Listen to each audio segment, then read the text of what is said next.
Vietnam, a country where cultural surprises await at every turn. From nuns bathing in streams to a haggling culture where prices can be 3 or 4 times higher than expected. Even more unusual is a selling method where vendors curse at customers yet still attract long queues. Why does this work? In this video, we explore 15 things that astonish first-time visitors. But first, let's start with something that seems insane to outsiders. These are some of the most outrageous ways of selling goods in Vietnam, where customers might be scolded for bargaining or even refuse service for reasons that make no sense. During the COVID period, unusual selling methods first appeared. In District 1, Ho Chi Minh City, a coffee shop made customers stand in marked squares while staff hung plastic bags on hooks to exchange money. In Hanoi, a famous selling style involves openly scolding customers.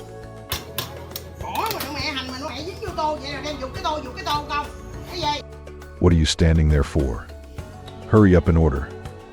2 people, 1 bowl. No, 1 bowl, 1 person, 1 chair. This blunt approach tells customers they are not gods, yet these shops stay packed. Online sellers do the same, cursing at or even blocking customers who tease or criticize them. And some even call people just to scold them if they order without leaving full details. Strangely, these businesses thrive. Why do people keep buying?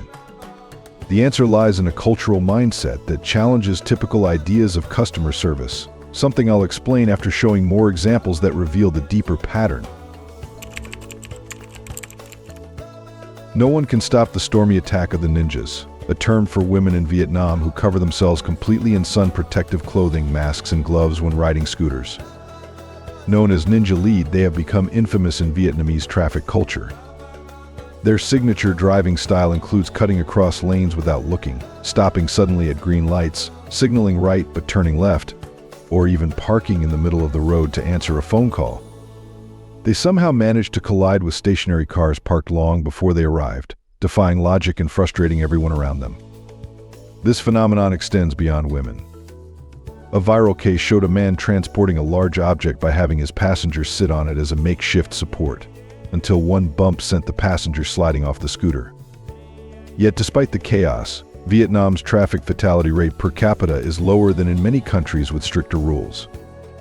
This paradox stems from a subtle communication system on the roads, a form of social understanding invisible to foreigners. Instead of using knives and forks, Vietnamese people have the habit of using chopsticks for every meal, from regular meals to grand feasts.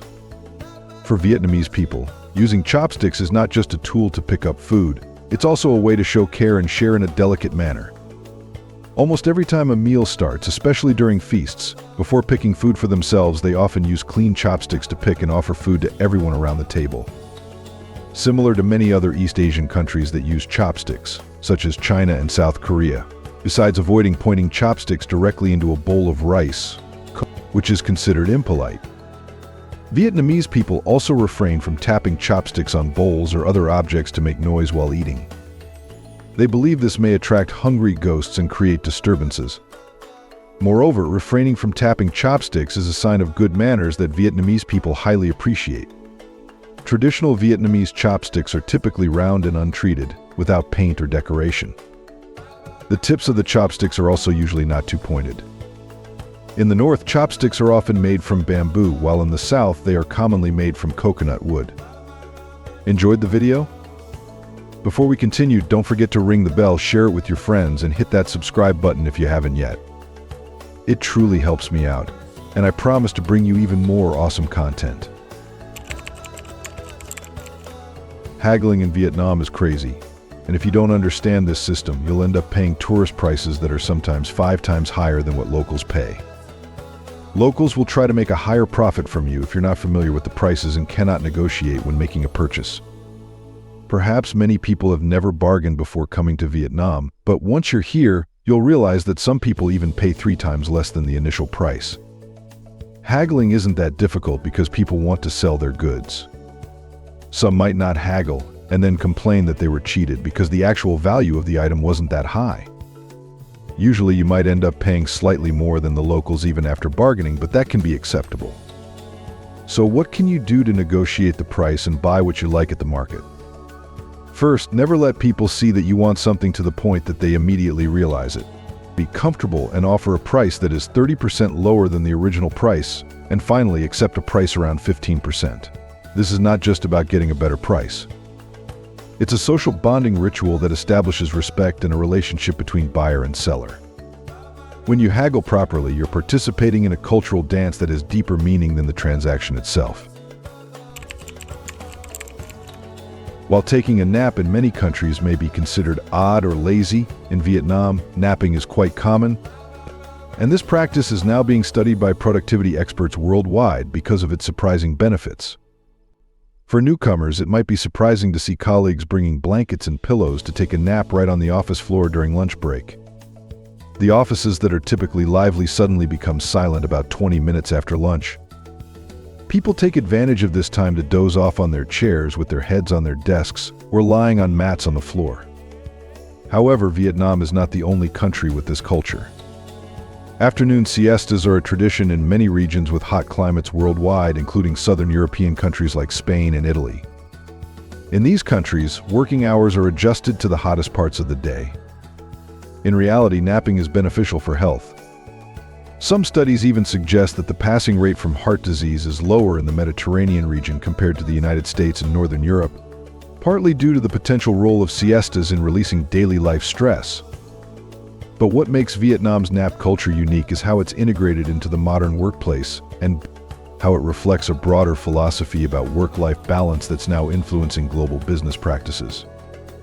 Would you want your workplace to allow daily naps after lunch? And do you think it would make you more productive or less? Let us know in the comments below. In Vietnam, smoking isn't limited to regular cigarettes. There is also a distinctive traditional practice known as lao tobacco.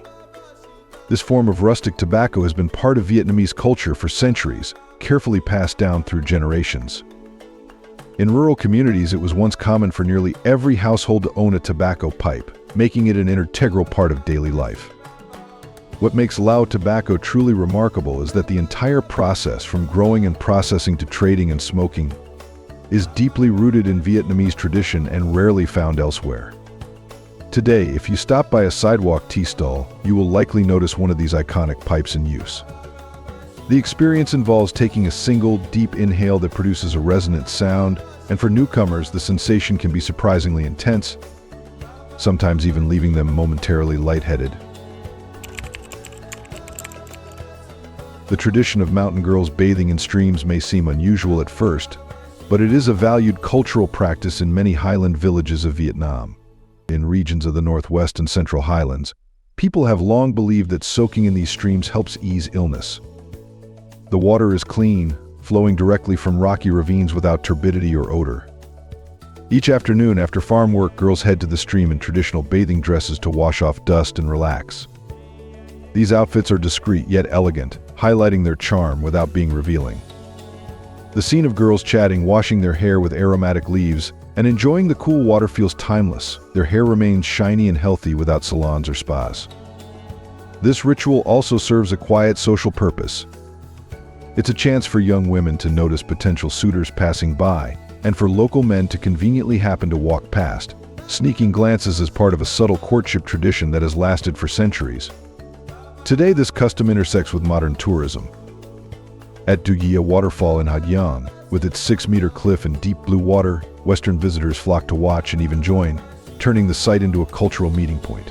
Social media now amplifies this tradition, unexpectedly boosting local tourism and economy. Yet this is only the beginning. The next thing is even more surprising to foreign travelers. The family name that dominates Vietnam is not Tran Pham Du or Ngo, it is Nguyen. The scale of this dominance is extraordinary. Nearly 40% of Vietnam's population carries this surname.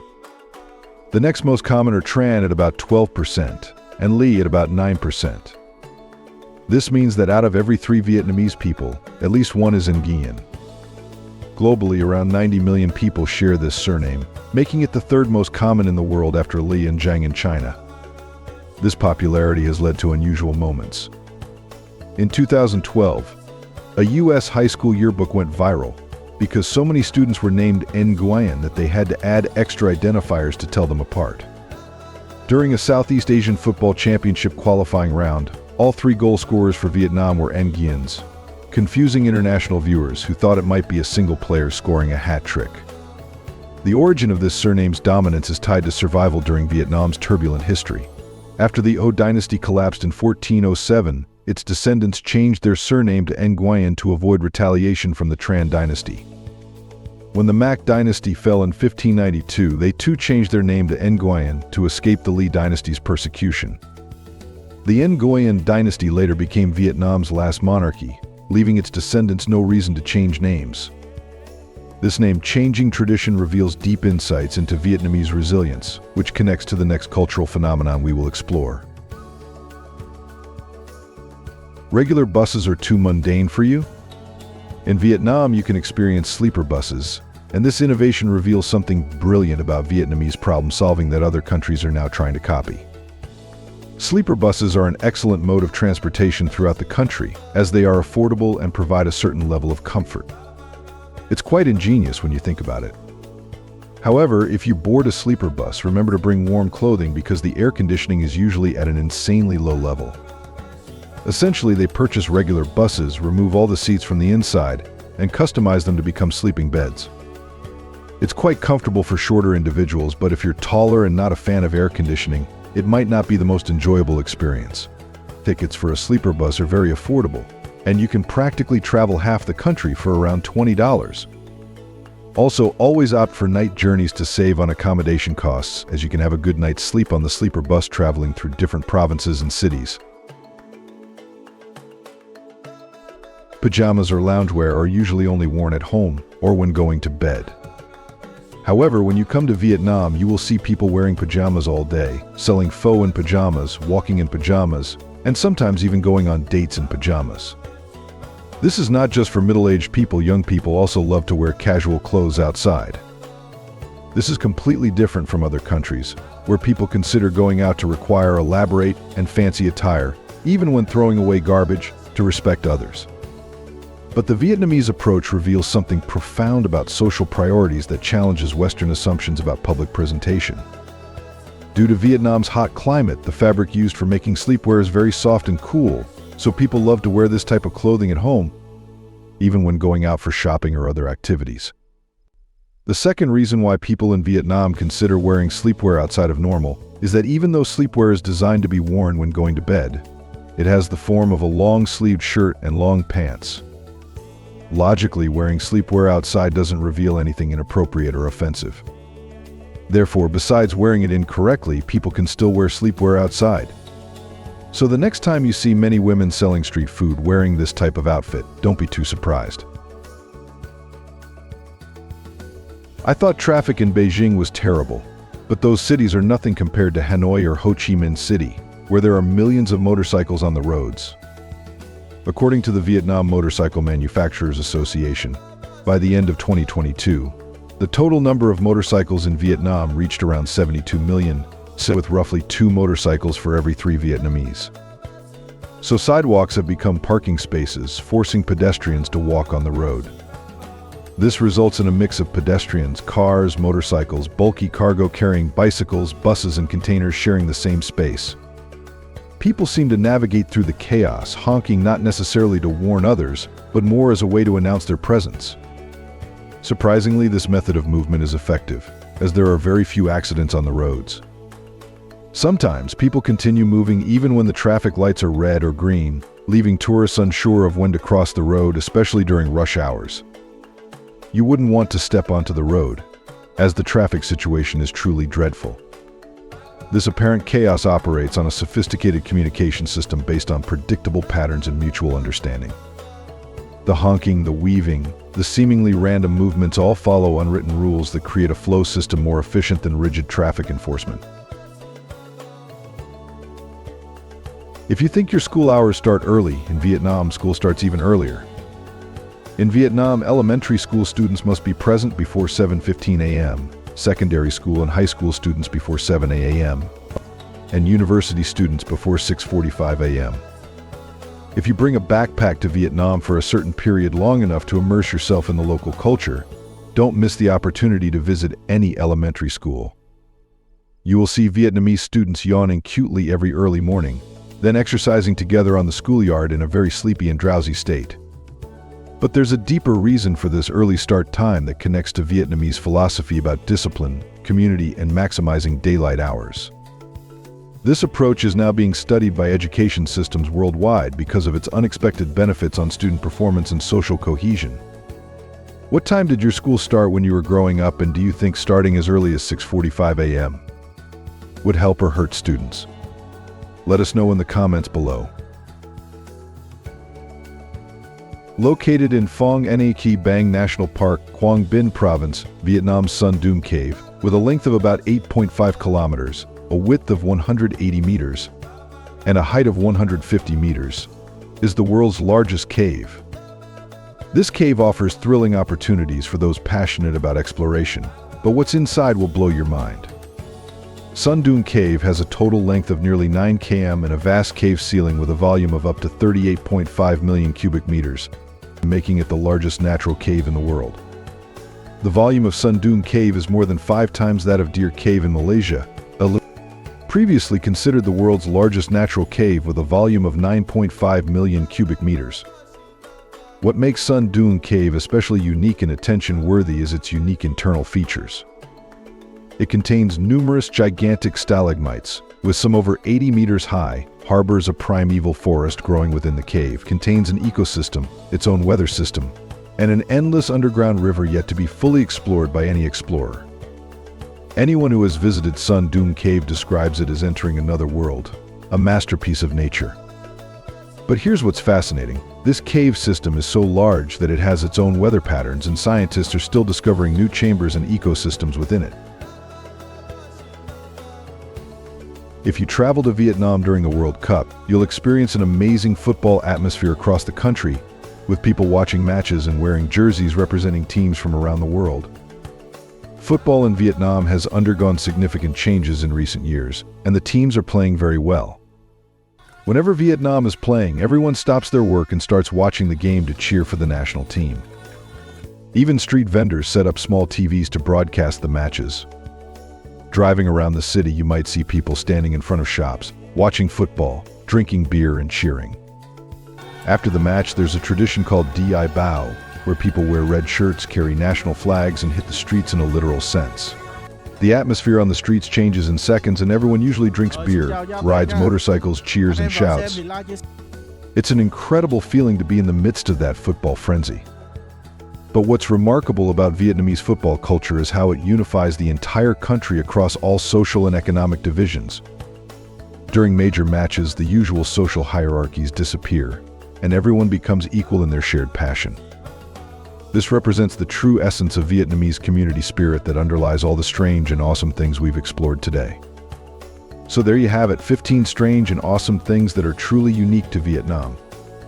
From the psychology behind aggressive selling tactics to the sophisticated social systems hidden within apparent chaos, Vietnam operates on a completely different set of cultural rules that challenge everything we think we know about social behavior. If you found these insights fascinating, make sure you subscribe because I'm planning a whole series exploring the hidden psychology behind cultural phenomena around the world. Which of these Vietnamese traditions surprised you the most? Let me know in the comments below, and if you've experienced any of these firsthand, I'd love to hear your stories. Thanks for watching, and I'll see you in the next video. Thanks for being with us. Leave a comment, like to show your support, and remember to hit that subscribe button for more exciting videos. See you next time.